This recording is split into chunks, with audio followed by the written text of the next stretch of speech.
नमस्कार, headline 24 news channel में आप सभी का स्वागत है और मैं हूं आपके साथ भारती लोधी। आइए बढ़ते हैं खबरों की ओर। आजाद अध्यापक शिक्षक संघ मध्य प्रदेश के प्रांतीय आह्वान पर 8 फरवरी 2026 को प्रदेश भर के जिला मुख्यालयों में शिक्षकों ने शांतिपूर्ण रैली निकालकर मुख्यमंत्री के नाम 22 सूत्रीय मांगों का ज्ञापन कलेक्टर को सौंपा।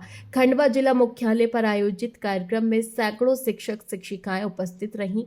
ज्ञापन में पुरानी पेंशन योजना की बहाली, नियुक्ति दिनांक से सेवा अवधि की गणना कर पेंशन व ग्रेजुएटी निर्धारण, ई अटेंडेंस व्यवस्था की समाप्ति, नवनियुक्त शिक्षकों को परिवीक्षा अवधि से पूर्ण वेतन, वरिष्ठता लाभ और अतिथि शिक्षकों के नियमितीकरण जैसी प्रमुख मांगे रखी गई। प्रांतीय अध्यक्ष भरत पटेल की अगुवाई में जिला अध्यक्ष शिवनाथ प्रसाद मिश्र, संभागीय उपाध्यक्ष नितिन पाटिल, प्रांतीय संगठन मंत्री भीमाशंकर पटेल, जिला उपाध्यक्ष कैलाश वर्मा, संभागीय पदाधिकारी संतोष नामदेव, राजा राम त्रिपाठी, शाकिर खान, निर्मल निकम, मुरली महाजन, मोहम्मद जावेद, आलोक शाकिले, नरेंद्र डोंगरे, श्याम पटेल, देवेंद्र राजावत, नीलेश गुप्ता, जयदेव जोवितकर, अमरजीत गुरुंग, तरुण कृष्णे, विजय मसीह, आकाश दुबे, अनीता कानूनगो, सीमा माली, अंजलि मिश्रा, वर्षा भालसे, दीपिका शाकल्य, हेमलता राठौर, अनुराधा नामदेव, रोशनी नीरज, सुशीला राय, संतोष चौहान, मुरलीधर महाजन, विजय सोलंकी, गुलाबचंद कटियारे, रामचंद्र वर्मा सहित हजारों शिक्षक मौजूद रहे। महासचिव मुकेश पाटीदार, सह सचिव योगेश गठवाल, मनोज पटेल, शेख यूनुस, सत्यनारायण चौहान सहित अन्य पदाधिकारियों ने अपने विचार व्यक्त किए और शिक्षक समाज की एकता का परिचय देते हुए आंदोलन को सफल बनाने का संकल्प लिया।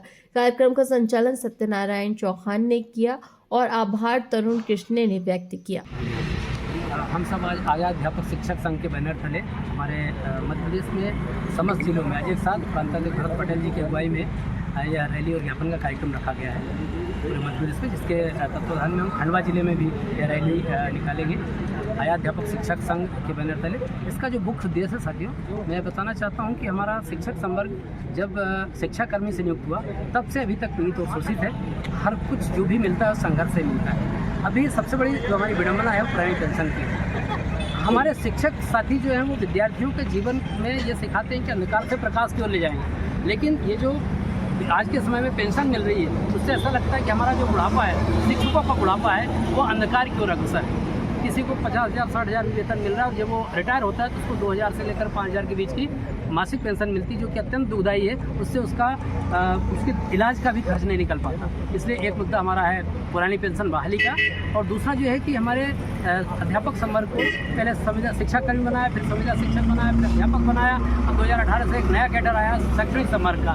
तो इस प्रकार से पूरा जीवन ही संवर्ग में हमारा जो 20 से 22 वर्ष की सेवा अवधि है उस सेवा अवधि को अब जीरो किया जा रहा है। तो हमारा शासन से निवेदन है कि हमें प्रथम नियुक्ति दिनांक से हमारी सेवा अवधि की गणना करके हमें पेंशन और ग्रेजुएटी का लाभ दिया जाए। तीसरा जो बहुत महत्वपूर्ण कारण है, हमारे गुरुजियों को नियुक्ति दिनांक से वरिष्ठता प्रदान की जाए। हमारे जो नए साथी आए हैं उनको स्टार्टिंग से शुरू से परीक्षा अवधि के दौरान इनको 100% वेतन प्रदान किया जाए। एक बहुत ही बड़ा जहरीला और अव्यवहारिक आदेश जारी हुआ है कि अटेंडेंस का हम विरोध भी नहीं करते साथियों, लेकिन शिक्षकों पर ही शक क्यों? वो ईमानदारी से कार्य करता है, ग्रामीण अंचल में जाकर के कार्य करता है, ईमानदारी से अध्यापन में कार्य कर रहा है, लेकिन यदि किसी कारण उसका एक्सीडेंट हो गया, वो गिर पड़ा है, गाड़ी से लेट पहुंचा, तो उस दिन उसकी दिन भर की पसली नहीं लगी। ये तकनीकी जो समस्याएं हैं, किसी साथी के मैं भी प्रमाण के साथ बताऊंगा कि उसके मोबाइल में लिखा हुआ आप 1 लाख दूरी पर हैं। इस प्रकार की जो तकनीकी समस्याएं हैं उससे निजात बहुत जरूरी है। हम ईमानदारी से कार्य करते हैं तो अब पर शक न किया जाए। इस प्रकार की अव्यवहारिक की अटेंड व्यवस्था का हम विरोध करते हैं। यदि शासन को इस प्रकार की व्यवस्था लागू करना है तो हम मशीन पहले लागू थी उसके आधार पर कर दें। नेटवर्क की समस्याएं हैं ग्रामीण अंचल में, साथ ही हमारे जल्दबाजी में विद्यालय जाते हैं और कोई भी गिर पड़ के एक्सीडेंट हो जाए, कोई ऐसी घटना घटित हो जाए, तो इससे हम चाहते हैं कि इस ई अटेंडेंस व्यवस्था का विरोध हो। नेट की समस्या रहती है और कई ऐसी समस्याओं से जूझना पड़ता है। तो हमारी ये चौथी मांग हो गई।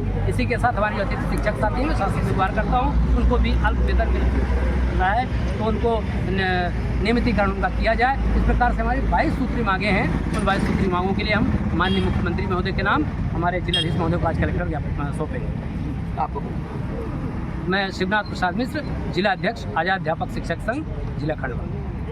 Thank you. जो है इसको तत्काल समाप्त किया जाए, इसमें कुछ संशोधन की गुंजाइश भी हो सकती है। साथ ही वर्तमान में शिक्षकों को प्रदाय एनपीएस मिसिंग कटौतरा, कई सालों से जो एनपीएस मिसिंग कटौतरा है उसकी राशि का समायोजन नहीं हुआ, जिससे साथियों का नुकसान है, उसका समायोजन किया जाए। गुरुजियों को प्रथम नियुक्ति दिनांक से वरिष्ठता का लाभ दिया जाए। कई जिलों में क्रमोन्नति आदेश जारी होने के बाद भी वेतन निर्धारण की प्रक्रिया प्रारंभ नहीं हुई। 12-24 वर्ष की अवधि पूर्ण कर चुके शिक्षकों को क्रमोन्नत समयमान वेतन का जो अनुमोदन होता है कोष एवं लेखा से नहीं हुआ। संकुल प्राचार्यों के माध्यम से जब ये जानकारी जाती है तो कोष एवं लेखा से आपत्ति के द्वारा फिर से फाइल वापस की जाती है। मैं निवेदन करना चाहता हूँ आदरणीय से, ये स्थानीय स्तर की समस्या भी है सर, कि कोष एवं लेखा से इस प्रकार की जो व्यवस्था है उसको संज्ञान में ला करके हमारे साथियों का जो क्रमोन्नत वेतनमान और उसका एरिया से उसका भुगतान कराया जाए। नवनियुक्त शिक्षकों को परीक्षा अवधि के दौरान ही 100% वेतन का भुगतान किया जाए।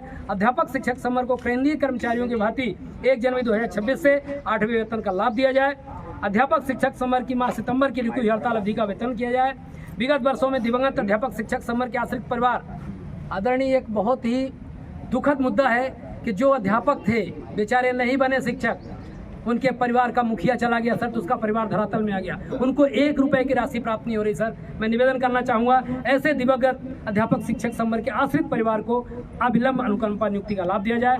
जनजातीय कार्य विभाग में कार्यरत अध्यापक शिक्षक समर को स्कूल शिक्षा विभाग में मर्ज किया जाए। अध्यापक शिक्षक समर की कुल रिक्त पदों में से 50% हिस्सा पर पदोन्नति की जाए। अतिथि शिक्षकों को नियमित किया जाए। 4 वर्षों से अधिक प्रतिनियुक्ति में पदस्थ कर्मचारियों को मुक्त करके नवीन प्रतिनियुक्ति की जाए। अध्यापक शिक्षक समर की सेवानिवृत्ति की आयु अन्य विभाग की तरह 65 वर्ष की जाए। माध्यमिक शालाओं में विज्ञान पर अनिवार्यता किया जाए। कार्यालयीन अधिकारी कर्मचारियों की भांति शिक्षकों को भी शनिवार का अवकाश प्रदान किया जाए अथवा शनिवार के अवकाश के स्थान पर अर्जित अवकाश का प्रदान किया जाए। अध्यापक शिक्षक समर की क्रमोन्नत समयमान वेतनमान एवं पदोन्नति के लिए वर्तमान में पदस्थ आहरण संवितरण अधिकारी के द्वारा ही 5 वर्ष की सीआर मान्य की जाए तथा समय से उक्त लाभ प्रदान करते हुए एरिया राशि का भुगतान किया जाए। अध्यापक शिक्षक समर के शैक्षणिक स्थानांतरण किए जाए एवं लंबित स्थान के आदेश जारी किए जाए। वर्तमान में जो संविदा शिक्षक हैं, गुरुजी हैं, जिनका किसी कारणवश अभी भी वो संविदा शिक्षक के अगले पावधान पर नहीं पहुंचे हैं, 3,000-5,000 रुपये उनको मिल रहे हैं, उनका इस न्यूनतम वेतन में गुजारा नहीं हो रहा आदरणीय, उनको भी उच्च वेतनमान दिया जाए। अध्यापक शिक्षक समर को प्रदाय 6वें वेतनमान, जिसमें वर्षों के आधार पर गणना की गई थी, वर्षों के आधार पर गणना न करते हुए तत्स्थायी वेतनमान के अनुसार गणना करके वेतन का निर्धारण किया जाए, जिससे कि 2006 से कार्यरत अध्यापक शिक्षकों के त्रुटिपूर्ण वेतनमान में सुधार हो सके। अतः आप अध्यापक शिक्षक समर की उक्त मांगों एवं समस्याओं का शीघ्र निराकरण करवाने का प्रयास करें आदरणीय, आपसे ये निवेदन। आदरणीय सर, चाहे हमारी इस रैली की बात हो, एक ही स्वर में सर देखते हैं, बोले ठीक है, ऐसे सहृदय हमारे आदरणीय हमेशा सर ने सहयोग किया है। मैं निवेदन करूंगा सर इन बिंदुओं का ध्यान रख करके, और ये हमारा जो ज्ञापन है सर माननीय मुख्यमंत्री महोदय तक पहुंचे और इसकी एक प्रति सर सूचना एक हमारे तक पहुंच जाए कि हमारा ये ज्ञापन संबंधित तक पहुंच चुका है। उसका जो शासन को जो भेजेंगे उसकी ओसी जी उसकी ओसी मिल जाए सर। यहाँ पर जो स्थानीय स्तर पर इसके बिंदु हो सर जी, उसकी कृत कार्यवाही से अवगत कराने का अनुरोध है सर। एक हमारी ओसी है सर।